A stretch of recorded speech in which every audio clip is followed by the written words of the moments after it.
Hello everyone, I Dipendra welcome you all to Magnet Brains. सिंगेज mathematics जो कि आपको IIT JEE mains और advance की तैयारी करवा रहे हैं, यानी कि एक कंप्लीट कॉम्प्रहेंसिव डिटेल्ड और थरो तैयारी। हर चैप्टर, हर कंसेप्ट, इलस्ट्रेशन, एग्जाम्पल्स और एक्सरसाइजेस और JEE के एडवांस्ड के प्रीवियस ईयर्स क्वेश्चंस के साथ कंसोलिडेट करवाया जाएगा। ये सिंगेज पैकेज एक्चुअली 5 किताबों में डिवाइडेड है: coordinate geometry, calculus, vectors in 3D, algebra और ट्रिग्नोमेट्री। हम हर एक सेक्शन को, हर एक चैप्टर को, हर एक कंसेप्ट को अच्छे से पढ़ेंगे और ये सब कुछ पढ़ेंगे बिल्कुल फ्री ऑफ कॉस्ट। किंडरगार्टन से 12th स्टैंडर्ड तक अलग अलग बोर्ड्स, अलग अलग मीडियम्स और कई सारे कॉम्पिटिटिव एग्जाम्स की हम आपको तैयारी कराते हैं बिल्कुल फ्री ऑफ कॉस्ट। कोई हिडन कॉस्ट का कंसेप्ट नहीं होता, कोई चार्जेस नहीं होते, कोई सब्सक्रिप्शन बेस्ड हमारा मॉडल नहीं है, कोई ट्रायल वर्जन या पेड वर्जन आपको नहीं खरीदना है, बिल्कुल फ्री ऑफ कॉस्ट। हमारे नोट्स, पीडीएफ्स और ई बुक्स के लिए आप टीम से कॉन्टैक्ट कर सकते हैं। गेट नोट्स आपको एक लिंक दिखाई देगा इस वीडियो के डिस्क्रिप्शन में, वहाँ क्लिक करके। सर्कल्स चैप्टर की हम बात करें और इसके JEE एडवांस्ड के प्रीवियस ईयर्स क्वेश्चंस हम करें, जहाँ पे आज हम करेंगे एक बहुत ही शानदार, बहुत ही बेहतरीन सा JEE एडवांस में बिल्कुल रिसेंट में आया हुआ एकदम नया और ताज़ा क्वेश्चन 2021 में पूछा गया है, बिल्कुल प्रीवियस ईयर का ही क्वेश्चन है। अब वो पूछ क्या रहा है, ज़रा इस बारे में बात करते हैं। आपको इस क्वेश्चन को सॉल्व करते करते रियलाइज़ होगा कि एग्ज़ाम बिल्कुल एक ऐसी एग्ज़ाम है जो सिर्फ एक ही चैप्टर से क्वेश्चंस नहीं पूछती है। इस क्वेश्चन के दरमियान वो आपसे सर्कल्स, सीक्वेंस इन सीरीज और भी कई सारी चीज़ें सटली या इनडायरेक्टली चेक कर लेंगे। आप देखिएगा, बहुत ही अच्छा क्वेश्चन है। कैसे करना है बात करते हैं, समझो बात को। M एक इक्वेशन है या सेट है, कैसा सर, जहाँ पे वो इस तरह की कंडीशन को फुलफिल कर रहा है, x² + y² <= r²। मतलब मैं कहना चाह रहा हूँ कि x और y कुछ पॉइंट्स हैं, आर्गेंट प्लेन XY में लाई करने वाले, इस तरीके से हैं वो कि वो इस सर्कल के अंदर लाई करते हैं। क्यों? क्योंकि <= लगा हुआ है। इस सर्कल के अंदर, किस सर्कल के अंदर? जिसका सेंटर है 0,0 और जिसकी रेडियस है r। याद रहेगा? ठीक है सर, इसके बारे में बात करेंगे। फिर क्या? फिर सुनते हैं। वो कह रहा है consider the geometric progression an, जो कि है 1/2n-1। n की वैल्यू 1 2 3 ऐसे चली जा रही है। सर ज्योमेट्रिक प्रोग्रेशन कैसे हुआ है, बात करते हैं। ज्योमेट्रिक प्रोग्रेशन ऐसे हुआ है कि अगर आप an में अगर अलग अलग वैल्यूज आप ट्राई करते हो, जैसे an में आप वैल्यू ट्राई करते हो, जैसे आप a1 निकालते हो, तो ये टेक्निकली क्या है, 1/2n-1 है ना। आप जनरलाइज कैसे कर रहे हो सर, आप an लिख रहे हो 1/2n-1। तो ज़रा बताओ a1 कैसे लिखा होगा, n की जगह 1, तो 1 - 1 0, 2 की पावर 0 1, तो a1 कितना आता, 1। अच्छा सर a2 बताओ कितना होगा, ये सेकेंड टर्म है इस ज्योमेट्रिक प्रोग्रेशन का, तो n की जगह आप रख देते 2, 2 - 1 1, तो 2 की पावर 1 2, तो ये हो जाता 1/2। अच्छा सर ऐसे ही a3 निकाल रहे होते, तो a3 में क्या हो रहा था, 3 - 1 2, यानी 1/2² यानी 1/4। आपको क्लिक हुआ क्या? आई होप आपको स्ट्राइक कर रहा है 1 1/2 1/4 1/8, ऐसा यह ज्योमेट्रिक प्रोग्रेशन होता। ठीक है सर, और क्या? और वो कह रहा है S0 और S0 = 0, है ना। ये कुछ है, ये क्या है सर, Sn जो है वो डिनोट करता है सम ऑफ फर्स्ट। अच्छा, उसने पहले तो आपको एक बात कह दी कि ये तो बात याद रखना आप, S0 = 0, समझेंगे इसको। Sum of the first n terms of this progression, मतलब अगर मैं इसकी फर्स्ट n टर्म्स का प्रोग्रेशन निकालूं, सम निकालूं, तो सीधी सी बात है, पहले मैं अगर Sn पर बात करूं तो वो क्या होगी, सोच के बताओ। Sn मतलब क्या? Sn मतलब a1 + a2 + a3 से लेके an तक, a1 + a2 + a3 कहाँ तक चली जा रही है सर ये बात चली जा रही है an तक। तो अगर मैं Sn निकालना चाहूँ तो Sn क्या होगा सर, ये सारी टर्म्स जो कि क्या है सर, 1 + 1/2 + 1/4, और कहाँ तक जा रही है सर, an तक। an कितना है, 1/2n-1। अब आप इस बात पर गौर फरमाइए, क्या आपको ये ज्योमेट्रिक प्रोग्रेशन दिख रहा है? आप सोचो ज्योमेट्रिक प्रोग्रेशन क्या होता है सर, नेक्स्ट टर्म आप अटेन या अचीव करते हो प्रीवियस टर्म को किसी एक सेम वैल्यू से मल्टीप्लाई करके। सो 1 को 1/2 से मल्टीप्लाई किया, 1/2 को 1/2 से मल्टीप्लाई किया, 1/4 को 1/2 से मल्टीप्लाई किया, तो 1/2 आपका कॉमन रेशो है। यहाँ पर आपका कॉमन रेशो क्या है सर, कॉमन रेशो है आपका, आई am really sorry, common ratio कितना है सर आपका, 1/2, है ना। और फर्स्ट टर्म क्या है सर, जो फर्स्ट टर्म है वो है आपकी एज से आप जिसे डिनोट करते हो वो है 1। और अगर मैं किसी जीपी की n टर्म्स के सम की बात करूं, किसी ज्योमेट्रिक प्रोग्रेशन के n टर्म्स के सम की बात करूं, तो जो फॉर्मूला हमने पढ़ा है वो होता है a times 1 - r⁴ n divided by 1 minus R. I repeat my statement, ये एक ज्योमेट्रिक प्रोग्रेशन की n टर्म्स का सम का फॉर्मूला होता है। यानी अगर मैं यहाँ पर Sn लिखना चाहूँ तो Sn को क्या लिखूंगा, ध्यान से देखो भाई, मैं Sn यहाँ लिखना चाह रहा हूँ, बस ध्यान से नोटिस करना और चीज़ें समझते जाना। जब आप Sn लिखना चाहेंगे सर तो आप Sn को क्या लिखोगे, Sn आपका आएगा a कितना है 1, लिखने की ज़रूरत नहीं है, 1 minus r to the power n, r मतलब 1/2 टू द पावर n, तो यहाँ पर कितना आ जाएगा सर, ये आ जाएगा 1/2 to the power n divided by 1 minus r, 1 minus r मतलब 1 minus 1/2, so this is your Sn। क्यों निकाल रहे हो सर, अब जब दिया है तो कुछ ना कुछ कारण होगा और इस बारे में वो पूछेगा, तो अभी निकाल के रख लेते हैं। अब Sn को मैं सिंप्लीफाई कर सकता हूँ क्या, कोशिश करते हैं, ध्यान से देखो भाई, इस कोशिश में मैं क्या करने वाला हूँ, बात समझना, बहुत ध्यान से सुना। अगर मैं इसे ऐसा ही लिखा रहने दूं तो मुझे क्या दिख रहा है सर, मुझे काम की बात दिख रही है, मैं थोड़ा सिंप्लीफाई कर रहा हूँ। देखो इसको, ये हो जाएगा 2 माइनस 1, आप देख पा रहे हो क्या, तो ये हो जाएगा 1/2 डिनोमिनेटर में, 1/2 न्यूमरेटर में गया तो 2 से मल्टीप्लाई हो रहा है, 2 से मल्टीप्लाई हो रहा है ये टर्म। तो अगर मैं Sn सिंप्लीफाइड लैंग्वेज में लिखना चाहूँ तो Sn क्या आ रहा है, ध्यान से देखना, Sn आ रहा है 2 टाइम्स क्या, 1 minus 1/2 to the power n। I hope आप ये देख पा रहे हो जो मैं कहना चाह रहा हूँ। 2 ऊपर गया, 1 माइनस 1 की पावर n तो 1 ही रहने वाला है, upon 2 to the power n, तो ये कुछ आपको मिला, ये क्या मिला सर आपको, Sn। क्या इस बात से कोई आपत्ति, आप चाहो तो इसे सिंप्लीफाई कर लो, कैसे सर, 2 को यहाँ मल्टीप्लाई कर दो, 2 को यहाँ भी मल्टीप्लाई कर दो, आप कर सकते हो। तो जैसे ही ऐसा किया तो Sn का एक और वर्जन या वेरिएंट क्या मिल सकता है, 2 को अंदर मल्टीप्लाई किया तो 2, अब देखो ये 2 की पावर 1 अपॉन 2 की पावर n, 2 डिनोमिनेटर में आ जाएगा तो 2 की पावर -1 हो जाएगा, तो हो जाएगा 1 upon 2 to the power n-1। तो ये आपका Sn आ रहा है, ऐसा ले लो ऐसा ले लो, कोई बड़ा फर्क नहीं पड़ रहा, this is going to be the Sn, कोई दिक्कत तो नहीं है सर, ठीक है सर, बात करेंगे इस बारे में।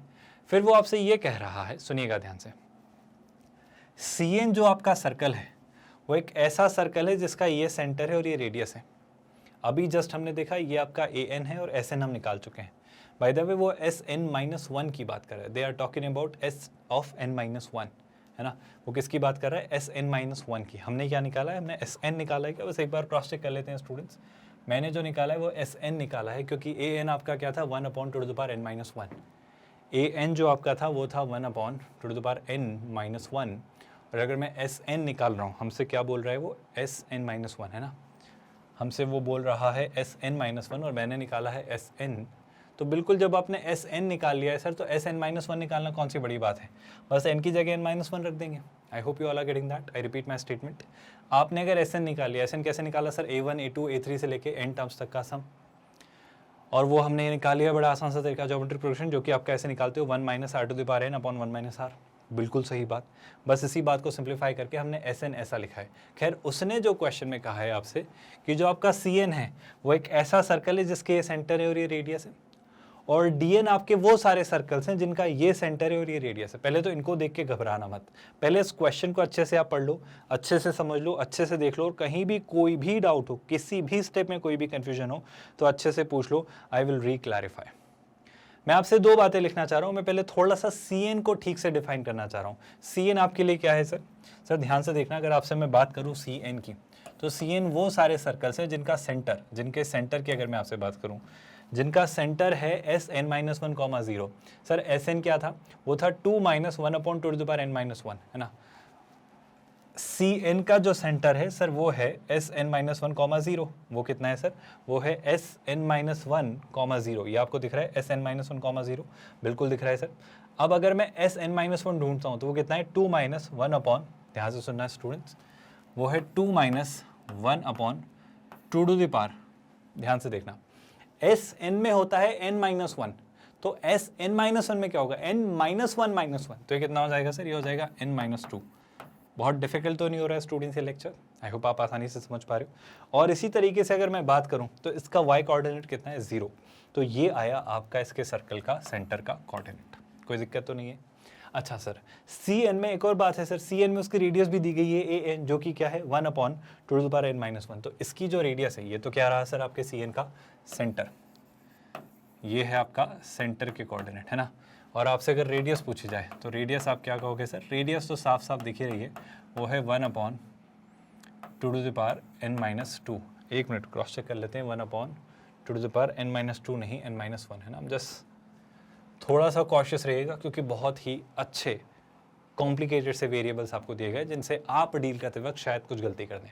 तो ये रही बात CN की। सर CN की बात की है तो DN की भी बात कर लें क्या? बिल्कुल कर लो भाई। जब आप DN की बात कर रहे हो सर, DN में मुझे दिया जा रहा है उसके सेंटर के कोऑर्डिनेट SN-1 SN-1। तो इन केस मुझसे कभी पूछा जाएगा DN पर सवाल, तो मैं DN के सेंटर के कोऑर्डिनेट क्या कहूँगा? SN-1, SN-1। तो सर जब CN में आपका सेंटर था 2 - 1 upon two to the power n-2, तो यहाँ होगा 2 - 1 upon two to the power n-2 comma 2 - 1 upon two to the power n-2। और इस बार भी रेडियस तो वही है, इस बार भी CN हो या DN, रेडियस तो वही है। कितनी सर? AN, जो कि है आपकी कितनी? जो कि है 1 upon two to the power n-1। तो ठीक है सर, ये डेटा आपने क्रैक किया, ये इन्फॉर्मेशन हमारे पास काम की है कि ये आपका CN है और ये आपका DN है। कोई दिक्कत तो नहीं है? आई होप कोई परेशानी नहीं है। अच्छा, बस ऐसे ही मेरा मन हो रहा है कि मैं CN DN को थोड़ा समझ लूँ। तो अगर मैं CN को समझना चाहूँ तो CN में मैं क्या कहूँगा? ऐसे ही बस थोड़ा सा ध्यान से देखो, आप इन सर्कल्स की थोड़ी सी बात समझो, इन सर्कल्स को थोड़ा ऑब्जर्व करो। जैसे अगर मैं आपसे पूछता कि C1 क्या होगा, तो C1 को लेके आप क्या कहोगे, C2 को लेके क्या कहोगे, C3 को लेके क्या कहोगे? ज़रा ये सोच के देखो। जैसे मुझे C1 निकालना है, तो C1 निकालने के लिए मैं क्या करूँगा? ये आपके बेसिकली CN है, राइट? ये आपके CN है। ध्यान से देखो, जैसे ही आपने C1 निकालना चाहा, बहुत ध्यान से देखो भाई, ये आपका कितना आ रहा है? ये आपका आ रहा है two to the power n-2 denominator में। तो मुझे बता सकते हो क्या कि C1 कितना आएगा? बड़ी बेसिक सी बात है, n की जगह क्या रख दूंगा? सर n की जगह रख दोगे आप 1। तो जब आप सेंटर निकालोगे तो सेंटर कितना आएगा? देखो भाई, 2 माइनस, ये रखा इनकी जगह 1, तो 1 - 2 -1, 2 की पावर -1, तो ऊपर गया तो 2, 2 - 2 0 है ना। तो C1 के सेंटर के कोऑर्डिनेट आए 0,0। यहाँ पर भी 1 रखा तो 1 - 1 0, 2 की पावर 0 1, 1 अपॉन 1 1। तो C1 एक ऐसा सेंटर है जिसके सेंटर, मतलब C1 एक ऐसा सर्कल है जिसके सेंटर है 0,0 और उसकी रेडियस है 1। सर ऐसे ही C2 निकालते हैं। C2 को लेके क्या बोलोगे? n की जगह 2 रख दो, n की जगह 2 रखा तो 2 - 2 0, 2 की पावर 0 1, 2 - 1 1। तो इसका सेंटर कहाँ मिलेगा? इसका सेंटर मिलेगा 1,0 पर। सर इसकी रेडियस बता सकते हो क्या? 2 - 1 1, 1 अपॉन 2। तो इसकी रेडियस कितनी मिलेगी सर? वो मिलेगी 1/2। ये तो AN है ना, तो वो तो वही मिलेगा आपको ज्योमेट्रिक प्रोग्रेशन। बस ये सेंटर पे थोड़ा आपको सोचना है। जैसे अगर मैं पूछता आपसे C3, तो C3 कितना होता है सर? C3 के लिए सोच लो। अब आपको पैटर्न दिख जाएगा और वही मैं समझाना है, दिखाना है, कहना है, बोलना चाह रहा हूँ। C3 जब आप निकालोगे तो n की जगह रखो 3, सुन रहे हो आप? 3 - 2 1, यानी 1/2। 2 में से 1/2 सब्ट्रैक्ट किया, 2 में से आधा यानी 1.5, यानी 3/2। तो इसका सेंटर कितना हो जाएगा सर? इसका सेंटर हो जाएगा 3/2, 0। अब बातें समझ पा रहे हो क्या? और ऑफ कोर्स इसका जो रेडियस होगा वो होगा 1 upon two to the power 3 - 2। 3 - 2 यानी 2, तो 2 की पावर 2 यानी 1/4। आई होप ये बातें आपको कंफ्यूज नहीं कर रही हैं, आप आसानी से चीज़ें देख पा रहे हो कंफ्यूज हुए बिना। अब अगर ये सारी बातें क्लियर हैं, अगर ये सारी बातें क्लियर, तो मेरा मानना है कि अब सर क्वेश्चंस ट्राई करते हैं। पहला क्वेश्चन बहुत ध्यान से देखना, बहुत अच्छा क्वेश्चन है, बहुत इंसाइटफुल क्वेश्चन है और बहुत मज़ेदार ये क्वेश्चन है ना। IIT JEE यानी JEE एडवांस्ड का 2021 का बहुत प्यारा, बहुत बहुत बहुत मज़ेदार, मतलब बहुत बारीक, बहुत मेटिकुलस ये क्वेश्चन है। मतलब बहुत टफ नहीं है, बट स्टूडेंट्स देख के घबरा जाते हैं क्योंकि उन्हें टर्म्स बहुत अजीब लग रही होती हैं, नंबर्स बहुत अजीब लग रहे होते हैं। पहले देखो क्या लिख रहा है, consider m with r 1025 upon 513, 1025 upon 513 है ना। m जो है, m क्या था सर आपका? ये, जिसमें r कितना दे रहा है? वो 1025 अपॉन 513। जो स्मॉल r की वैल्यू वो ले रहा है वो है 1025 अपॉन 513। ठीक है सर, अब क्या करना है? अगर ये आपकी रेडियस है तो सर 512 का डबल होता है 1024, ये 2 की पावर्स में होते हैं, आपको याद है। तो 2 की पावर 9 होता है 512, 2 की पावर 10 होता है 1024। सुनना ध्यान से, 512 का डबल होता है 1024, 513 का डबल होता है 1026, मतलब ये 2 से हल्का सा कम है, इसकी रेडियस 2 से कम है। ये क्या लिखा है सर? ये लिखा है r², और ये है रेडियस। तो रेडियस जो है वो 2 से कम है। अब सुनना ध्यान से, बात को समझना स्टूडेंट्स, यहीं पर आपके सारे इस क्वेश्चन का क्रक्स छुपा हुआ है। ये आपका y एक्सिस है ना, y एक्सिस तो क्या ही बनाते हो सर आप, है ना, माशाल्लाह। और ये क्या है सर आपका, लेट्स से x एक्सिस है ना, ये सर हो गया आपका एक्स एक्सिस। अब पहले तो आप एक सर्कल बना लो जिसकी रेडियस क्या हो 2, एक सर्कल बना लो जिसकी रेडियस हो 2, है ना। तो एक सर्कल जब हमने बनाना चाहा जिसकी रेडियस है 2, तो लेट्स से वो हमने लिया ये, है ना। और अगर इस सर्कल को हमने यहाँ पर कुछ इस तरीके से बना पाए तो क्या इसके y कोऑर्डिनेट को भी अरेंज कर सकते हैं हम। आई थिंक ये आपका सर्कल है जिसकी रेडियस कितनी है 2, कोई दिक्कत तो नहीं है, नहीं है सर। अब आपका जो ये m होता है, m का क्या मतलब होता है सर, m वो सारे कोऑर्डिनेट्स हैं जो इस कंडीशन को फुलफिल कर रहे हैं कि आपके वो सारे पॉइंट्स वो जो इस सर्कल के अंदर लाई कर रहे हैं। तो अभी हम जिसकी बात कर रहे हैं वो इस जोन की बात कर रहे हैं। जो आपका कैपिटल M है वो ये सारे पॉइंट्स हैं जो इस हिस्से में लाई कर रहे हैं इसके अंदर। क्या आप मेरी बात समझ पा रहे हो? और यहाँ पर क्लियरली उसने इक्वल का साइन भी लगाया है, ठीक है सर। तो टेक्निकली M मतलब इसके अंदर लाई करने वाले सारे पॉइंट्स, जो कि क्लियरली आपका ये पॉइंट है, इससे जस्ट थोड़ा आगे कहीं ना कहीं क्या रहा होगा 2, है ना। यहीं कहीं बीच में कहीं क्या रहा होगा 1, और यहीं कहीं पर क्या है सर 0। कोई दिक्कत तो नहीं, कोई परेशानी तो नहीं। 2 से जस्ट पहले आपका ये पॉइंट गुजरा है ना, 1025/513, है ना। ये कौन सा सर्कल है सर? ये आपका ये वाला सर्कल है, x² + y² <= r²। Less than equal to का मतलब है सर्कल के अंदर, और r मतलब आपकी ये रेडियस। कोई दिक्कत तो नहीं। और 0,0 पर आपके सेंटर है, ठीक है सर। आगे पढ़ते हैं क्वेश्चन को। नेक्स्ट पार्ट क्या दिया है क्वेश्चन का, ध्यान से सुनते जाइएगा। इस क्वेश्चन का नेक्स्ट पार्ट है, let k be the number of all दो सर्कल्स Cn। तो सर Cn की बात हो रही है, मैं k की बात करूंगा पर पहले Cn की बात हो रही है ना। तो Cn that are inside M। तो मैं थोड़ा Cn को समझना चाह रहा हूं सर। Cn क्या है सर? मुझे जितना याद आ रहा है Cn ये है 0 0 1 0 3/2, 0। तो जो 0 0 पर था उसकी रेडियस थी 1, जो 0 0 पर था उसकी रेडियस थी 1। तो जो 0 0 पर था उसकी रेडियस थी 1, तो सर मेरे ख्याल से वो एक ऐसा सर्कल रहा होगा जितना मैं समझ पा रहा हूँ, है ना। उसकी रेडियस अगर 1 थी तो वो कुछ इस तरीके से बनने वाला सर्कल रहा होगा। फिर क्या सर? फिर ये था आपका C1, है ना। फिर C2 क्या था? देखो सर, C2 था 1,0 जिसकी रेडियस थी 1/2। C2 था आपका 1,0 पर सेंटर जिसकी रेडियस थी 1/2। 1/2 मतलब क्या? आई थिंक 1 का हाफ, तो इसको छोटा करो सर, ये तो रेडियस 1 होगी, है ना। अगर ये पूरी डिस्टेंस आपकी 1 है तो इतना डायमीटर होगा उसका, यानी इतना यहाँ कहीं कोई वो सर्कल रहा होगा। ये आपका C2 है। आपको एक बहुत मजेदार सा पैटर्न दिखेगा स्टूडेंट्स। अगर मैं आपसे C3 पूछता सर, बाय द वे 1 का हाफ उसकी रेडियस है, तो ये 1 है, तो ये क्या रहा होगा? ये रहा होगा 1.5 यानी 3/2। तो ये जो पॉइंट रहा होगा ये आपका रहा होगा क्या? ये रहा होगा 3/2। अब सर अगले पॉइंट की अगर मैं आपसे बात करूं, है ना, अब अगर मैं बात करूं आपसे C3 की, तो C3 क्या रहा? 3/2, 0 और 1/4 उसकी रेडियस। 3/2, 0 और उस 1/4 उसकी रेडियस। अब सुन रहे हो क्या? 3/4 उस 3/2, 0 यानी उसका सेंटर, और 1/4 यानी आधे की भी आधी उसकी रेडियस। आप ये समझ रहे हो? ये आधा है, इसका भी आधा, है ना। मतलब वो यहाँ कहीं से गुजर रहा होगा, वो यहाँ कहीं से ऐसा गुजर रहा होगा, 3/2 पर सेंटर्ड और ऐसा कुछ। आपको चीज़ें दिख रही हैं कैसी बन रही होगी? मैं अब और अंदर जाना नहीं चाह रहा, बट ये छोटे होते चले जा रहे हैं। मतलब जितना, मतलब क्योंकि ज्योमेट्रिक प्रोग्रेशन है और आपकी 1/2 की पावर्स हैं, तो C1 आपका सबसे बड़ा था, है ना। फिर आपका ये C2 रहा, फिर आपका C3 रहा, फिर एक और C4 आएगा, फिर C5 आएगा, फिर C6 आएगा, ऐसे बनते चले जाएंगे। तो वो आपसे क्या पूछ रहा है? वो ऐसे C1 C2 C3 कितने बन रहे हैं इसके अंदर, वो बात कर रहा है। देखो आप क्वेश्चन समझो, क्वेश्चन में क्या लिखा है, देखो ध्यान से। क्वेश्चन में लिखा है सर, क्वेश्चन में लिखा है कि वो नंबर है, वो सारे Cn C1 C2 C3 जो आप बना सकते हो किसके अंदर? इसके अंदर, इस M वाली इस कंडीशन के अंदर। क्या है बात? आपको समझ आई? K के बारे में बात कर लेंगे सर, एक मिनट, K के बारे में बात कर लेंगे। पहले एक और वो बात कह रहा है, let L be the maximum possible number of circles among these k circles such that no two circles intersect. मतलब आपसे वो ये कहना चाह रहा है, K तो हम निकाल लेंगे, K क्या होगा सर? निकाल लेंगे, मतलब निकालेंगे, अभी जीवन तो बहुत मुश्किल है, तो ये भी मुश्किल है।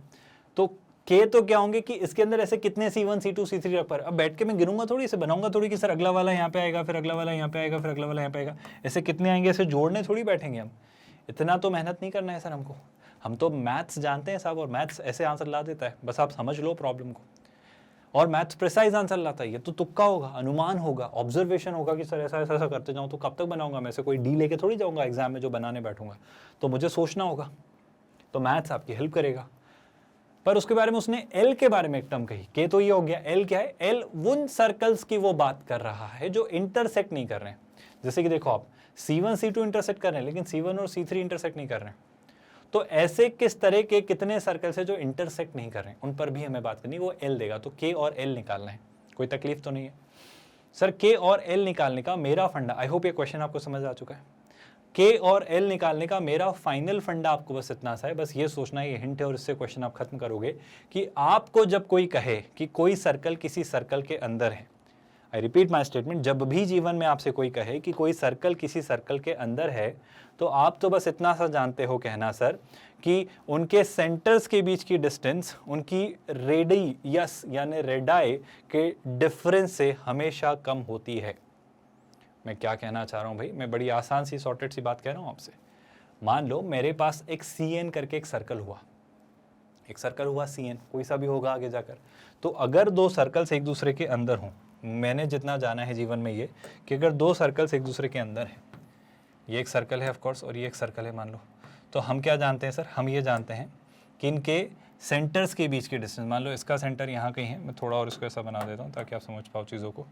जैसे इसका ये सेंटर है यहाँ और इसका ये सेंटर है यहाँ, तो इनके सेंटर्स के बीच की डिस्टेंस जो है वो हमेशा इनके रेडियस के डिफरेंस से क्या होती है? कम। इनकी रेडियस का ये डिफरेंस है, ये एक रेडियस है और एक की रेडियस ये है, तो इनके डिफरेंस से हमेशा कम होती है कौन? इनके सेंटर्स के बीच की डिस्टेंस। आई होप आप मेरी बात समझ पाए। आई रिपीट माई स्टेटमेंट, अगर ये सेंटर है C1 और अगर ये सेंटर है C2, इस बड़े वाले सर्कल की रेडियस थी R1 और इस छोटे वाले सर्कल की रेडियस है R2, तो इनके बीच की डिस्टेंस किसकी? C1 और C2 के बीच की डिस्टेंस जो है वो हमेशा कम होती है। इनकी रेडाई, मैं बड़ी वाली को R1 मान लेता हूँ, छोटी वाली को R2 मान लेता हूँ, तो ये कंडीशन आपकी अप्लाई होती चली जाती है। आप खुद सोचो, ये जो डिस्टेंस है, ऑफ कोर्स आप सोचो ना, ये R1 है और R1 में से R2 भी सब्ट्रैक्ट किया, ये पूरा R1 है, इसमें से R2 भी घटाया, तो कितना हिस्सा बच जा रहा है सर? आपका ये तो बच ही रहा है और ये भी बच रहा है। तो ये वो एक्स्ट्रा पार्ट है जो दोनों रेडियस के डिफरेंस को, दोनों सेंटर्स के बीच के डिफरेंस से ज़्यादा करता है। मेरी आप बात समझ पा रहे हो? मैं फिर से दोहराता हूँ, प्लीज़ इस बात को नोटिस करना, यही क्रक्स है इस क्वेश्चन का। आप समझो बात को सर, ये इन दोनों सेंटर्स के बीच की डिस्टेंस है, क्या आपने नोटिस किया? तो सर आप खुद सोचो ना, ये पूरी रेडियस, इसमें से ये रेडियस हटा भी दी तो आपके पास इतना और इतना हिस्सा बचेगा। तो आप कह रहे हो इतने से तो ये ज़्यादा ही है। हाँ ज़्यादा है, क्योंकि इतना ज़्यादा है ना ये। आप मेरी बात समझ पा रहे हो? तो जब भी कोई सर्कल अपने अंदर किसी दूसरे सर्कल को समाहित करता है तो कुछ ऐसा सिनेरियो होगा कि उनके सेंटर्स के बीच की डिस्टेंस उनकी रेडाई के डिफरेंस के से हमेशा छोटी होगी। आई होप आप ये बात समझ पाए। अब अगर मुझसे कोई कह रहा है कि आपके M के अंदर हैं कितने CN, तो मैं कहूँगा सर कि M और CN, अच्छा CN क्या है सर? CN के बारे में कुछ टिप्पणी करने की ज़रूरत तो नहीं है भाई, ये रहा आपका CN है ना, CN जस्ट हमने अभी निकाला, ये आपका CN है और M आपका ये रहा। तो M और CN, ये आपका M और ये आपका CN है ना। M को अगर मैं भी फिलहाल एक सर्कल की तरह ट्रीट करूँ तो सर्कल क्या है मेरे पास? x² + y² = r², जो कि कितना है? 1025/513 है ना। ये आपका क्या हुआ? M है ना। और अगर मैं CN की बात करूँ तो CN क्या है सर? CN के बारे में भी ध्यान से देख लो। CN आपका जो सर्कल है, CN कहाँ गया भाई? काफ़ी कॉम्प्लिकेटेड हो रहा है क्या अभी? CN ये रहा है ना, इसके सेंटर के कोऑर्डिनेट हैं ये और ये रही इसकी रेडियस, कोई दिक्कत तो नहीं। तो सेंटर्स के बीच की डिस्टेंस, तो डिस्टेंस फॉर्मूला लगा लो, इसकी 0,0 से यही डिस्टेंस होगी। आप समझ रहे हो ना? x2 - x1 का स्क्वायर प्लस y2 - 1, तो इसमें से 0 सब्ट्रैक्ट किया और इसका स्क्वायर किया, इसमें से 0 में से 0 सब्ट्रैक्ट किया, उसका स्क्वायर किया, कुछ फर्क नहीं पड़ता, और इसके स्क्वायर का अंडर रूट लेंगे तो स्क्वायर से अंडर रूट कैंसिल, तो यही बचेगा। तो दोनों के सेंटर्स के बीच की डिस्टेंस, यानी किसकी? CN और M के बीच की डिस्टेंस यही आने वाली है, जो कि क्या होगी सर?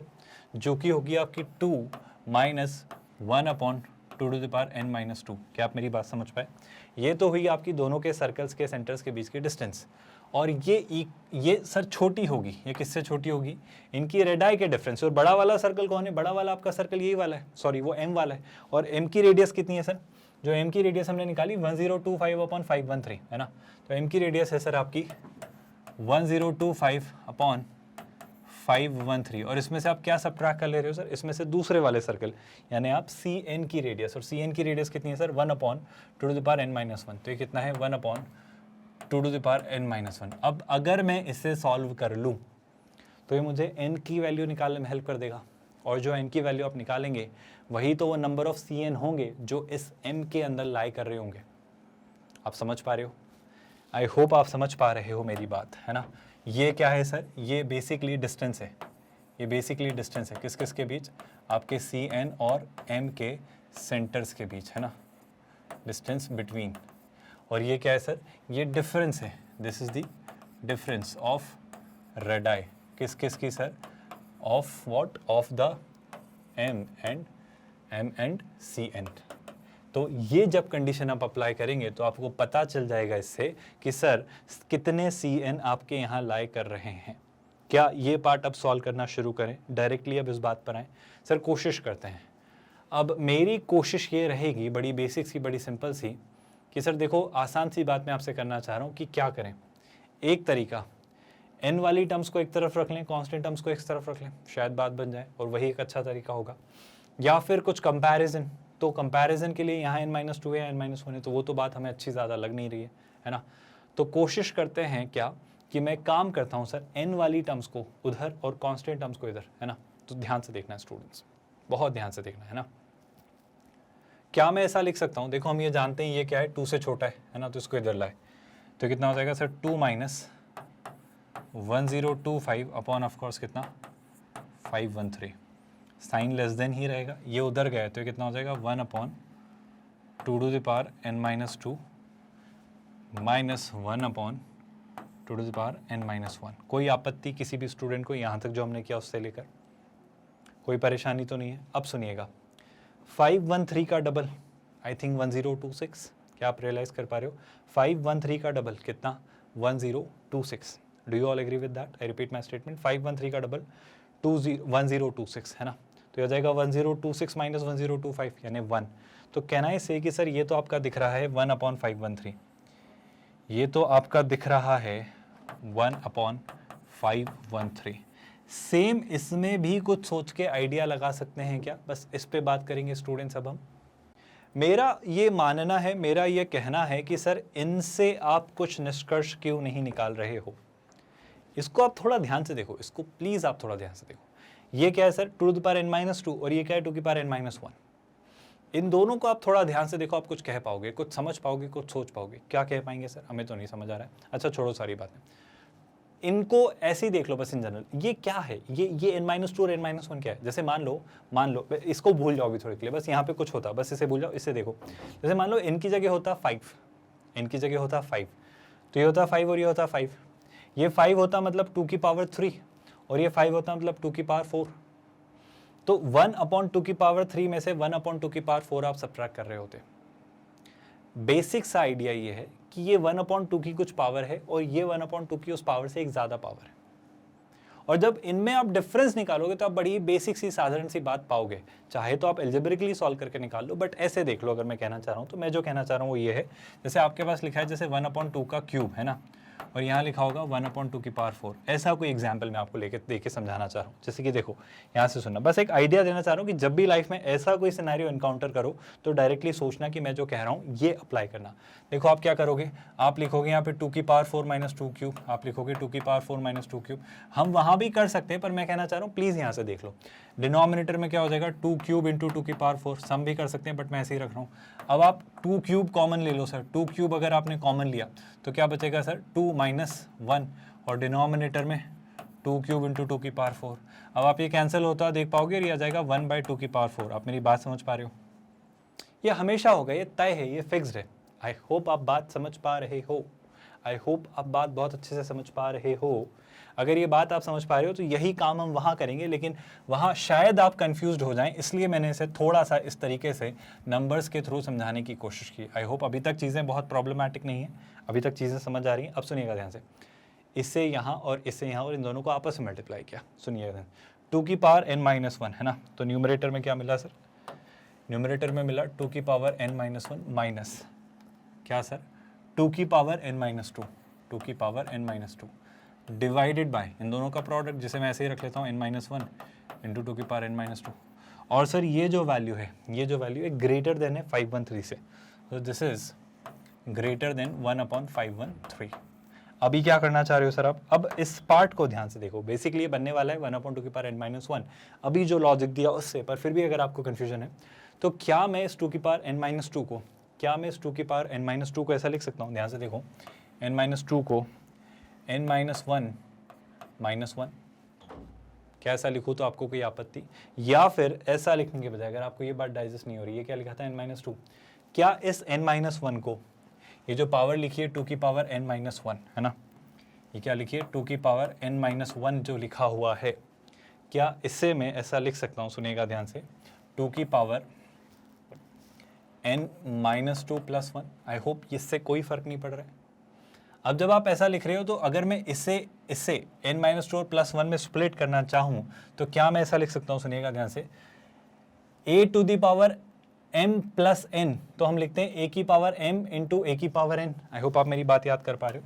तो n-2 + 1 को मैं जब लिखना चाह रहा हूँ तो मैं लिखना चाह रहा हूँ इसे इंटू 2⁴1। क्या आप मेरी बात समझ पा रहे हो? अब मैं क्या करना चाह रहा हूँ, मैं 2⁴n-2 कॉमन ले रहा हूँ। 2⁴n-2 जैसे ही कॉमन लिया तो यहाँ से कॉमन गया, तो यहाँ पे क्या बचेगा सर? सिर्फ 1। आई होप आप बात समझ पा रहे हो हम कहाँ जाने वाले हैं। और यहाँ से सर जैसे ही आपने देखा तो 2⁴n-2 से 2⁴n-2 गया और न्यूमरेटर में 2 में से 1 सब्ट्रैक्ट किया तो कितना बचा? सिर्फ 1। तो ये क्या बचेगा? 1/2n-1। ये कितना बचेगा sir? 1/2n-1। Do you all agree with this? अब क्या करना है सर? अब सुनो ध्यान से, सोच के देखो, आप खुद बताओ। अभी भी नहीं लग रहा है तो ऐसे सोचो, सर इससे यहाँ और इससे यहाँ मल्टीप्लाई ऐसे ही कर सकते हैं क्या? नहीं, ये रेसिप्रोकल लेना हुआ है ना, तो साइन चेंज हो जाएगा। तो साइन जब चेंज होगा तो ये हो जाएगा 2⁴n-1। I want it to be less than 513। आप समझ पा रहे हो ना, रेसिप्रोकल लेते तो इनइक्वालिटी का साइन चेंज हो जाता है। अब क्या करना है सर? अब अगर मैं आगे आपसे बात पूछूँ तो आप खुद देखो, मुझे 2 की पावर बताओ कोई ऐसी जो 513 से छोटी हो। सर 2⁻10 जो होती है, 2⁻10 जो होती है वो होती है 1024। तो 2⁹ क्या होती है? 512। 2⁹ होती है 512। 2⁹ बनाना है तो n-1 कितना होगा सर? n-1 होगा आपका 10। सॉरी, n कितना होगा? n होगा 10। मतलब ऐसे समझो, मान लो अगर मैं n-1 की वैल्यू कितनी ले लेता हूँ, मैं n-1 की वैल्यू ले लेता हूँ 10, इन्हें n की वैल्यू कितनी ले लेता हूँ? 11। अब जैसे ही n-1 की वैल्यू आपने 10 ली तो 2⁹10 1024। क्या 1024 513 से छोटा होता है? नहीं। तो सर आप ये नहीं लेंगे, तो आप क्या लेंगे सर? आप n-1 की कुछ और वैल्यू लेंगे। 10 नहीं ले सकते तो क्या लेंगे? 10 नहीं ले सकते तो आप लीजिए 9। क्यों सर? अब जब आप 9 लेंगे n-1 की वैल्यू तो 2⁹9 कितना होता है? 512। तो n-1 अगर 9 है तो n कितना है? 10। n कितना है स्टूडेंट? सर n है 10। अगर n है 10, अगर n है 10, इसका मतलब ये हुआ सर, इसका मतलब ये हुआ कि आपने पहले क्वेश्चन के पहले पार्ट को सॉल्व किया। n जब हुआ 10, इसका मतलब C10 तक के सर्कल्स उस m के अंदर लाई करेंगे। मतलब जो हमने सर्कल्स बनाए थे ना, जो हमने सर्कल्स बनाए थे, यहाँ पर ये जो सर्कल बनाए थे, कहाँ तक बात जाएगी? इससे छोटे होते होते होते कहाँ तक जाएंगे? उस C10 तक जाएंगे, जो कि बेशक आपका इसके अंदर ही रहेगा। आई होप ये बात आपको समझ आई। C10 तक जाने का मतलब क्या हुआ सर? सर C10 तक जाने का मतलब हुआ, आई थिंक आप k की वैल्यू ढूंढ लाए। आप k की वैल्यू ढूंढ लाए, आपने k की वैल्यू निकाल ली। अब सर जब आपने k की वैल्यू निकाल ली है तो क्या आप हमारी l निकालने में हेल्प करेंगे? l की वैल्यू क्या होगी? मेरे ख्याल से l तो और आसान काम है सर। l में क्या था? l के बारे में वो क्या कह रहे हैं? l maximum possible of number of circles हैं, ज़्यादा से ज़्यादा, जो एक दूसरे को इंटरसेक्ट नहीं करते हैं, such that these k circles में कोई भी दो सर्कल आपस में एक दूसरे को इंटरसेक्ट ना करें। तो सुनना ध्यान से, मैं बड़ी बेसिक सी बात कह रहा हूँ। मैंने जो ऑब्जर्व किया वो ये कि sir C1, C3, C5, C7 और C9 आपस में इंटरसेक्ट नहीं कर रहे थे, है ना, एक छोड़ के कर रहे थे। और वैसे ही C2, C4, C6, C8 और C10 आपस में इंटरसेक्ट नहीं कर रहे थे। तो जो मैक्सिमम नंबर ऑफ सर्कल्स थे जिसमें कोई भी दो आपस में एक दूसरे को इंटरसेक्ट ना करें, वो या तो इनमें से कोई 5 उठा लो या इनमें से कोई 5 उठा लो। तो दोनों ही केस में 5 हैं। ये 5 भी ऐसा एक पेयर है जिनमें कोई भी दो आपस में इंटरसेक्ट नहीं कर रहे थे, और ये 5 भी उन सर्कल्स का पेयर है जिनमें कोई भी दो आपस में इंटरसेक्ट नहीं कर रहे थे। आप मेरी बात समझ पा रहे हो? तो कहना ही से सर, जहाँ k की वैल्यू आपने निकाली 10, कैसे निकाली सर? वो C10 के थ्रू। और जहाँ l की वैल्यू आप निकाल रहे हो क्या? 5, इसके थ्रू। l की वैल्यू कितनी निकाल रहे हो? 5। तो जब आपको k और l की वैल्यू पता चल गई है तो क्या अब आप आंसर मार्क नहीं कर सकते? अगर आपको k और l की वैल्यू पता चल गई है तो सर अब तो आप आंसर बता सकते हो ना। जैसे देखो मैं क्या करता हूँ, मैं k की वैल्यू रखता हूँ 10, है ना, तो यहाँ रखा 10 प्लस l की वैल्यू कितनी रखी 5, 5 इंटू 2 10, 10 प्लस 10 कितना होता है 20, ये तो गलत हुआ। k की वैल्यू रखता हूँ 10, 10 इंटू 2 कितना 20, l कितना है 5, 25, ये भी गलत है ना। k की वैल्यू रखता हूँ 10, तो ये कितना हुआ 20 प्लस l की वैल्यू कितनी 5, ये 15, तो ये होता है 35, ये भी गलत है ना। k की वैल्यू रखते हैं 10 यानी कितना 30, l की वैल्यू रखते हैं 5 यानी 10, और 30 प्लस 10 40, बिल्कुल सही। तो आप पहले क्वेश्चन का आंसर निकाल पाए जो कि है ऑप्शन डी। आप इस तरीके से मार्क करेंगे। बहुत टफ, बहुत डिफिकल्ट क्वेश्चन तो नहीं था, बड़ा बेसिक सा कंसेप्ट था जहाँ पे हमने सीक्वेंस एंड सीरीज और भी कई सारी चीज़ों को यूज़ किया। अब अगर मैं इससे आगे बढ़ूँ और इस क्वेश्चन पर आऊँ, तो इस क्वेश्चन में क्या लिख रहा है वो एक एक करके इस पार्ट को समझते हैं। यहाँ पे उसने क्या ले लिया, यहाँ पर उसने dn ले लिया।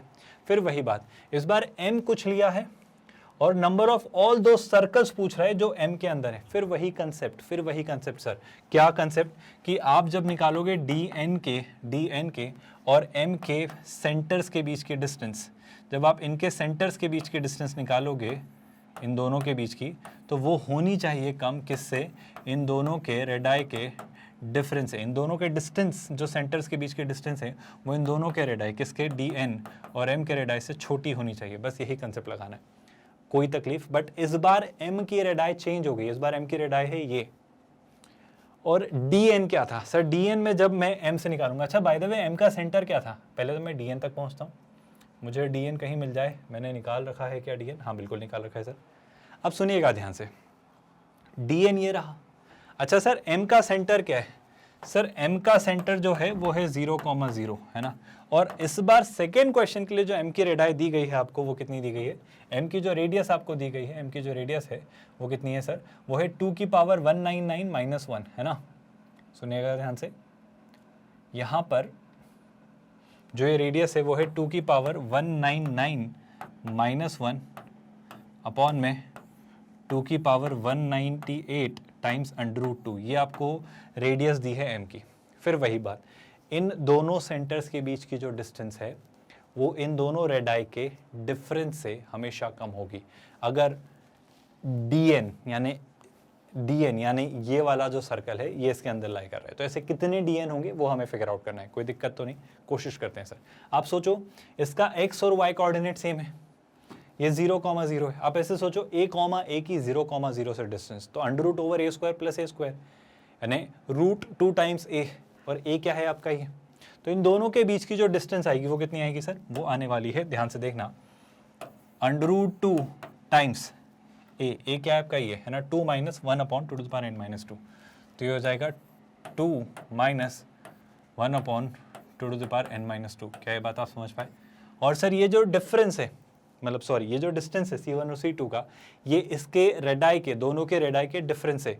ये बाहर वाला सर्कल है और ये आपका अंदर वाला सर्कल, तो ये क्या है सर 2 की पावर 199 - 1, है ना। ये कितना है सर 2 की पावर 199 - 1 अपॉन कितना 2 टू द पावर 198, इसका कितना टाइम्स, इसका √2 टाइम्स। और इसमें से आप क्या सब्ट्रैक्ट करोगे, इसमें से आप सब्ट्रैक्ट करोगे इसकी रेडियस जो कि है 1/2 टू द पावर n - 1। इसकी रेडियस कितनी है sir 1/2 to the power n - 1। एक बार बस रेडियस कंफर्म कर लें हम इसकी, ताकि कोई गड़बड़ ना हो, क्योंकि ट्रिकी है ये पार्ट, है ना। बस कुछ भी गलती की तो पूरा पार्ट गलत हो जाएगा। 199 - 1, है ना, dn which are inside m with r this number of all दो सर्कल, बिल्कुल सही बात। 199 हमारा जो पार्ट है वो है 199 - 1/198, बिल्कुल सही, √2। ये एक्सप्रेशन है, और मेरा वापस आपसे ये कहना है कि इस एक्सप्रेशन को भी आप लोग बहुत आसानी से कर सकते हो बिना ज़्यादा क्वेश्चन को फ्लक्चुएट किए। लेकिन सर इस बार कैसे सोचेंगे, इस बार क्या करना होगा, इस बार क्या थॉट प्रोसेस होगी, इस बार कैसे दिमाग लगाना है, ज़रा आइडिया दीजिए। मेरा कहना है किया तो जा सकता है, बट कैसे वो सोचते हैं। सर कोई तरीका, कोई आइडिया, कोई भी अप्रोच आपके दिमाग में आ रही हो तो बताओ, कैसे सोचेंगे students. Anyone having any thoughts कि इसको कैसे वर्कआउट किया जा सकता है। क्या किसी ने स्क्रीन पॉज करके इसको सोचा, इसको निकालने की कोशिश की। सेम वैसा ही है लगभग, बस इस बार कुछ थोड़े से माइन्यूट से छोटे मोटे चेंजेस हो रहे हैं। यहाँ पे मैं जो सोचना चाह रहा हूँ वो ये कि सर एक काम कर लेते हैं, ये वाली जो टर्म्स हैं, ये वाली जो टर्म है, इससे यहीं रखते हुए बाकी चीज़ उधर शिफ्ट करते हैं, क्योंकि √2 वाला पार्ट और ये √2 वाले पार्ट में शायद कुछ मैं कर पाऊँ। तो देखो मैं क्या करने वाला हूँ, I'll keep this thing here, है ना, या फिर मैं इसे उधर पहुंचा दूं, बाकी सारी चीज़ों को इधर लाऊं, जैसा आपको ठीक लगे वैसा कर लीजिए। या तो आप ये 2⁻n-2 वाला जो पार्ट है इसे वहाँ शिफ्ट कर दीजिए, ठीक है, ऐसा कर लेते, कोई बात बहुत खास फर्क पड़ना नहीं है। तो √2 का टाइम्स दिस मैंने वहाँ शिफ्ट किया, कोई दिक्कत तो नहीं भाई, कोई परेशानी तो नहीं। जैसे ही वहाँ शिफ्ट किया तो मैं इसे उधर लिख देता हूँ, तो मैं क्या लिख रहा हूँ, √2 अपॉन ऑफ कोर्स कितना, 2⁻n-2। अब इस दौरान क्या क्या हुआ उस बारे में बात करते हैं। ऑफ कोर्स आपका ग्रेटर देन साइन है, अब बाकी सारी चीज़ें मैं इधर लेके आया, बहुत ध्यान से सुनना। 2 टाइम्स √2 और ये भी है √2, तो √2 ओवरऑल कॉमन आया। तो √2 जो ओवरऑल कॉमन आया है उसमें से देखो ये तो इधर ही था, तो ये रहा 2 माइनस, क्या माइनस हुआ, ये वाला पार्ट। ये कौन सा पार्ट है सर, जिसमें लिखा हुआ है 2⁻199 - 1 डिवाइडेड बाय 2⁻198। किसी भी स्टूडेंट को इस बात से कोई आपत्ति? और क्या हो जा रहा है सर, ये वाली जब टर्म आ रही है तो ये हो जा रहा है +1 अपॉन 2⁻n-1, कोई दिक्कत तो नहीं है। अब एक छोटा सा काम देखो, 2⁻198 यहाँ मल्टीप्लाई हो रहा है, माइनस साइन अंदर पूरा ओवरऑल स्प्रेड कर रहा हूँ मैं, है ना, तो क्या हो रहा है वो देखना। 2⁻198 जैसे ही मल्टीप्लाई हुआ 2 से, तो कहना है से हो जाएगा 2⁻199, ये हो जाएगा माइनस, ये हो जाएगा प्लस, और इस पूरे का एलसीएम हो जाएगा 2⁻198। Did you all get that? I hope इसका क्या फायदा हो रहा है आपको दिख रहा है। 2⁻199 से 2⁻199 got cancelled, so finally we are left with 1 upon 2⁻198। So we are left with 1 upon 2⁻198, में से अलग से लिख देता हूँ, है ना। तो दिस इज 1 अपॉन 2⁻198 और उससे कौन मल्टीप्लाई हो रहा है, √2। तो ये एक्सप्रेशन मुझे कुछ ऐसा दिख रहा है। यहाँ तक कोई आपत्ति किसी भी स्टूडेंट को, कोई परेशानी है तो पूछो। अब मैं जो छोटा सा काम एक और करने जा रहा हूँ वो ये कि सर ये जो पावर आपको दिख रही है 2 की, कौन सी भाई, ये वाली जो पावर है, क्या मैं इसे वहाँ शिफ्ट करूँ, क्योंकि मैं n वाली टर्म से अब डील करना चाह रहा हूँ एक साथ। तो मैं क्या करना चाह रहा हूँ, मैं बड़ी बेसिक सी ऑपरेशन, इससे मैं यहीं रखता हूँ और मैं इससे वहाँ शिफ्ट कर देता हूँ। Can we do that? So what are we going to do, इससे मैं वहाँ रखना चाह रहा हूँ। और अब याद करो लास्ट, इसी के लास्ट क्वेश्चन में हमने डिस्कस किया था, डिनोमिनेटर में 2⁻n-2 और n-1 है, ऑल्दो न्यूमरेटर में √2 है, तो कुछ सोचा जा सकता है क्या? याद करो वही ऑपरेशन, और अगली स्टेप आप आसानी से सोच सकते हो इस थॉट के साथ जो हमने जस्ट अभी डिस्कस किया है, जहाँ पर हमने बात की है कि सर आप सीधे सीधे चीज़ें कॉमन लेकर सोच सकते हो। मैं क्या कहना चाह रहा हूँ उस बात को ध्यान से देखो। मैं आपसे कहना चाह रहा हूँ बड़ी सिंपल सी बात, इससे वहाँ शिफ्ट करो पहले तो ये क्या है सर, 1 अपॉन 2⁻n-1, है ना, यहाँ गया तो ये हो जाएगा 1 अपॉन 2⁻n-1, कोई आपत्ति तो नहीं है भाई। अब इसमें से क्या करना है वो समझना, आप समझो बात को, ये यहाँ मल्टीप्लाई कर दो, ये यहाँ मल्टीप्लाई कर दो, चलेगा, कोई दिक्कत नहीं है, बट इतना सोचने की बजाय, बट ठीक है चलो ऐसे करना है तो ऐसे कर लो, ये वाला साइन में थोड़ा इधर लगा लूँ तो कोई दिक्कत तो नहीं है ना।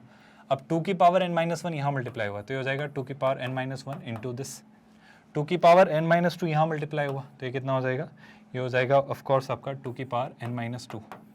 और बेसिकली ये पूरा एक्सप्रेशन आपका एक कॉमन एक्सप्रेशन बन जाएगा जिसमें 2⁻n-1 और 2⁻n-2 मल्टीप्लाई हो रहे हैं, और ऑफकोर्स यहाँ पे क्या लगेगा, ये माइनस साइन, कोई दिक्कत तो नहीं। अब बड़ी बेसिक सी बात स्टूडेंट्स, क्या 2⁻n-1 को मैं लिख सकता हूँ, गौर से देखना, 2⁻n-2 + 1, ये -1 ही है, आप देख पा रहे हो तो। और जो ये +1 आपने लिखा है सर, इसके लिए यहाँ पर एक 2⁻1 ऐसे लिख सकता हूँ क्या, कोई बड़ी बात नहीं है। ऐसा क्यों कर रहे हो, ऐसा देखने से देखो 2⁻n-2 यहाँ से कॉमन लिया और वो इस 2⁻n-2 से कैंसिल किया। क्या आप ज़्यादा कंफ्यूज तो नहीं हो रहे हैं भाई, ये चीज़ें आपको समझ आ रही हैं आसानी से। और 2⁻1 का मतलब क्या होता है सर, 2⁻1 का मतलब होता है बेसिकली 2। क्या आपको अब कुछ चीज़ें नज़र आ रही हैं, बहुत ही सिंपल सी, सॉर्टेड सी, सिंप्लीफाइड सी। मैं इसे और थोड़ा अच्छे से लिखना चाहूँ, है ना, मैं थोड़ा अच्छे से लिख देता हूँ ताकि आपको चीज़ें दिख जाएं। ये मैं इसे रीराइट कर रहा हूँ, this is 2√2 - 1 in the numerator divided by 2⁻n-1. This is what it is in case if you have gotten confused with this particular expression. Now again I'm giving you this chance to look at this particular expression and tell me what needs to be done. Things are quite simple, things are very simple. बस hint यही है कि काम करो, सारी चीज़ों को √2 में ले जाओ। I repeat my statement. अगर मैं हर एक चीज़ को √2 में ले आया, मतलब इसे भी √2 में ले आया, इसे भी √2 में ले आया, तो क्या हम कुछ सोच पाएंगे? देखो, I'm not touching this part, 2√2 - 1, I'm keeping it ahead, मतलब इसे एक तरफ रखते हैं, इसे यहाँ लाते हैं। तो 2 की पावर n-1 को यहाँ लेकर आए, है ना, हम रियली सॉरी, 2 की पावर n-1 को हम bringing here on this side, है ना। अब क्या मैं ये कर सकता हूँ 2 की पावर 198 को, 2 की पावर 198 को मैं सब कुछ √2 में चाह रहा हूँ, इसलिए क्या मैं लिख सकता हूँ, अच्छा बाय द वे पहले तो 198 से बाद में बात करेंगे, 2 को मैं क्या √2 का स्क्वायर लिख सकता हूँ और इसकी पावर क्या है 198, तो आई थिंक ऐसा लिख सकता हूँ मैं, क्या इस बात ने आपको बॉदर तो नहीं किया। सेम ये जो 2 लिखा हुआ है, क्या इसे भी √2 का स्क्वायर लिख सकता हूँ, और स्क्वायर लिखा मतलब 2n-2, उस स्क्वायर ने पावर को मल्टीप्लाई किया। ऐसा क्यों कर रहे हो सर? क्योंकि मेरे पास सारी चीज़ें फिर √2 में आ जाएंगी। ऐसा क्यों कर रहे हो सर? आप खुद रियलाइज़ करोगे इससे फ़ायदा क्या होगा। यहाँ तक तो कोई दिक्कत नहीं है भाई। अब क्या करने वाले हो सर? अब देखो हम चीज़ों को थोड़ा एडजस्ट करते हैं, चीज़ों को थोड़ा सेट करते हैं, है ना। इससे I keep on that side only, but इस पार्ट को I'm गोइंग टू सॉल्व। ध्यान से देखना सर, एक चीज़ तो आप नोटिस करो, √2 बेस सेम तो पावर ऐड होगी, तो 2n-2 में 1 ऐड किया तो 2n-1, तो न्यूमरेटर में आई विल हैव √2 की पावर 2n-1, है ना। आई विल हैव √2 की पावर कितना 2n-1। Do you all get that? Sir बिल्कुल समझ आया। 198 का डबल सर 200 का डबल 400, 400 में से 4 माइनस कर दो क्योंकि 2 का डबल माइनस करना है। आई होप आप समझ पा रहे हो। तो 396, ये कितना हो जाएगा सर? ये हो जाएगा, I am really sorry, this is going to be 396। अब एक छोटा सा काम और सर, ये पावर वहाँ जाएगी तो 2n-1 minus 396, so this is going to be minus 397. So this is going to be, ध्यान से देखना students, √2 to the power 2n minus 397, and that's the gist of this question. ये कितना था? 2 minus 1, है ना, ऐसे मैं अलग से लिख देता हूँ। ये कितना था? This was 2 minus 1. Now look at this expression very carefully. आप बहुत अच्छा बेसिक सा आइडिया लगा पाओगे इसे देख कर कि सर अब तो क्वेश्चन आसान है, अब तो मैं क्रैक कर सकता हूँ। हिंट है, you look at that part 2 minus 1। अगर आपसे मैं पूछूं 2 minus 1 को लेके आपका क्या विचार है तो आप क्या कहोगे? बड़ी बेसिक सी बात है स्टूडेंट, सोच के देखो। √2 कितना होता है सर? √2 इज 1.4, है ना। 1.4 का डबल सर, 1.4 का डबल 2.8, 2.8 में से 1 सब्ट्रैक्ट किया। आई होप आप समझ पा रहे हो। ये है 1.4, 1.4 का डबल कितना? आई थिंक 2.8, 2.8 में से 1 सब्ट्रैक्ट किया तो this is going to be 1.8, this is going to be 1.8। Now mind you everyone, this is approximately कितना? 1.8, है ना। दिस इज अप्रोक्सीमेटली 1.8, ये जो पार्ट है 1.8 है ना, अप्रोक्सीमेटली हम से, है ना। मुझे ये चाहिए, ये जो एक्सप्रेशन है, ये जो एक्सप्रेशन है जो कि क्या है, मैं इसे अप्रोक्सीमेटली लिख रहा हूँ, है ना। ये जो एक्सप्रेशन है जो कि 1.4 की ये जो पावर है ये कितनी है? 2n minus 397। अब आप खुद सोच के देखो, 1.4 की पावर 2 भी हुई, 1.4 की पावर 2 भी हुई तो ये बियॉन्ड चला जाएगा। आप समझ पा रहे हो मेरी बात को? मतलब 2 पॉइंट समथिंग हो जाएगा, मतलब 14 का पावर आप सोच के देखो ना, 196, तो अप्रोक्सीमेटली 1.4 का पावर कितना हो जाएगा? 1.96, मतलब 2 के आसपास, और हम 1.8 तक ही जाना चाह रहे हैं, वो भी एक अप्रोक्सीमेटेड गेस पे मैं काम कर रहा हूँ। तो मैं बहुत ही अप्रोक्सीमेटेड सा आइडिया लेना चाह रहा हूँ कि क्या मैं ऐसा कह सकता हूँ कि 2n-397 मैक्सिमम 1 तक हो, क्योंकि ये सब इंटीजर्स हैं, क्योंकि नंबर ऑफ सर्कल्स है ना, ये 2 नहीं हो सकता, मतलब 2n-397 2 तक भी नहीं जा सकता। सुनना क्यों कह रहा हूँ, क्योंकि अगर ये 2 तक गया, अगर ये पावर 2 तक गई तो 1.4 की पावर 2 1.8 के बियॉन्ड चली जाएगी। मेरी बात समझ पा रहे हो? तो I can not even have this as 2। और 2 से छोटा इंटीजर कौन होता है sir? 1।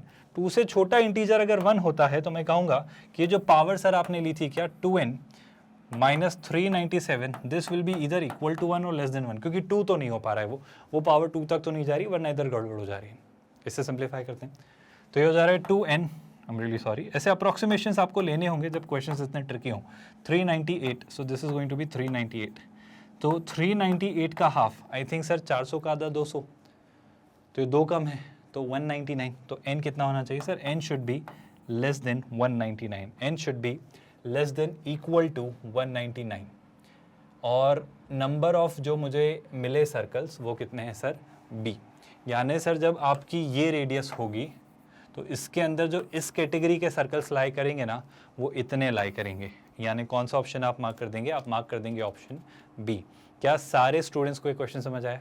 I totally understand and accept, ये क्वेश्चन अच्छे थे, they were some really good category के क्वेश्चंस, और ये आप तब करेंगे जब आपके सारे इजी और मॉडरेट हो चुके हों। ये बिल्कुल टफ कैटेगरी का क्वेश्चन है, टफ है तो नहीं बट लेंदी है कैलकुलेशन वाइज, क्योंकि आपको बहुत सारे कैलकुलेशन से डील करना पड़ा। आप देखो इस क्वेश्चन में हमने अथाह कैलकुलेशन की, हमने बहुत की, वो तो मैंने लिखा नहीं, मिटा मिटा के लिख दिया, वरना इसको कैलकुलेट करने में अच्छा खासा टाइम हमने इन्वेस्ट किया और अच्छी खासी ब्रेन यूज़ की और अच्छे खासे अप्रॉक्सीमेशन यूज़ किए, तब जाकर हम फाइनली इस क्वेश्चन के कंक्लूजन पर पहुँच पाए। ये सिंगेज मैथमेटिक्स आपको सॉल्व करवाई जा रही है स्टूडेंट, जो आपको IIT JEE मेंस और एडवांस की तैयारी करवा रही है। 11th-12th मैथमेटिक्स का पूरा सिलेबस कवर करते हुए बहुत डिटेल्ड और कॉम्प्रहेंसिव मैनर में हम ये कर रहे हैं। इस इंगेज मैथमेटिक्स का पैकेज 5 बुक्स में डिवाइडेड है, जो आपको कंप्लीटली थॉरली एक अच्छी कॉम्प्रहेंसिव तैयारी कराता है। Coordinate geometry, calculus, vectors in 3D, algebra, trigonometry, हर एक चीज़ का हम JEE एडवांस लेवल तक की तैयारी करते हैं। मतलब हम चैप्टर, उनके कंसेप्ट, उनके इलस्ट्रेशन, एग्जाम्पल, एक्सरसाइजेस और JEE एडवांस्ड के प्रीवियस ईयर्स क्वेश्चंस भी सॉल्व कर रहे होते हैं, और बहुत थरोली कर रहे हैं, बहुत अच्छे से कर रहे हैं। नोट्स बनाइए, लेक्चर्स अच्छे से देखिए, रिवाइज करिए और क्वेश्चंस प्रैक्टिस करिए, that's the key, nothing else, trust me. और ये सब कुछ आपके लिए हो रहा है बिल्कुल फ्री ऑफ कॉस्ट, तो इसको बिल्कुल ज़्यादा से ज़्यादा अवेल करिए। किंडरगार्टन से 12th स्टैंडर्ड तक अलग अलग बोर्ड्स, अलग अलग मीडियम्स और कई सारे कॉम्पिटिटिव एग्जाम्स हम बिल्कुल फ्री में पढ़ाते हैं। हम कोई सब्सक्रिप्शन लेने को नहीं कहते, कोई ट्रायल वर्जन जैसा हमारा कंसेप्ट तो नहीं है कि फिर पेड वर्जन ले आएँ। कोई ऐसा हिडन कॉस्ट बिल्कुल भी नहीं है, यकीन करिए कोई भी हिडन कॉस्ट नहीं है। नोट्स के लिए आप टीम से कांटेक्ट कर सकते हैं। गेट नोट्स, एक लिंक आपको वीडियो के डिस्क्रिप्शन में दिखाई देगा, वहाँ क्लिक करके। आई थिंक चीज़ें स्मूथ है, चीज़ें आसान है, बहुत टफ नहीं है। कोई क्वेरी हो तो कमेंट में लिखेगा, हम ज़रूर रिस्पॉन्ड करेंगे अगर क्वेरी रेलेवेंट रही तो। और क्या सर? और एक और चीज़ का ध्यान रखिए स्टूडेंट्स, बिल्कुल बेहिचक निश्चिंत होकर कमेंट में लिखिए, कोई भी परेशानी रही तो। आप इस प्लेलिस्ट को सेव कर लो, फुल प्लेलिस्ट लिंक सिंगेज mathematics for IIT JEE mains and advanced, ऐसा आपको वीडियो के डिस्क्रिप्शन में लिंक मिलेगा। इस प्लेलिस्ट को सेव करके आप हमेशा अपडेटेड रहोगे, इन्फॉर्म्ड रहोगे। हम आपके लिए डेली 2 लेक्चर्स रिलीज़ कर रहे हैं ताकि आपका टाइमली सिलेबस हम कंप्लीट करवा दें और आपको हम आसानी से अच्छे से कॉन्फिडेंटली एग्जामिनेशन हॉल में भेजें, ताकि आप कंफर्टेबली हर क्वेश्चन को अटेम्प्ट कर पाएँ। इस तरीके से आपकी तैयारी प्लान है, बस अच्छे से पढ़िए, बहुत अच्छे से चीज़ें देखिए और सीखिए, और बहुत अच्छे से अपनी पढ़ाई जारी रखें। आई थिंक आज के लिए इतना सफिशिएंट है। अभी JEE एडवांस के और भी प्रीवियस ईयर्स क्वेश्चंस करेंगे हम, सर्कस चैप्टर के और भी कई सारी चीज़ें हम देखेंगे, तो बने रहिए यहाँ पर, अच्छे से चीज़ें देखिए, ख्याल रखिए अपना। We are calling it a day here. Thank you so much students.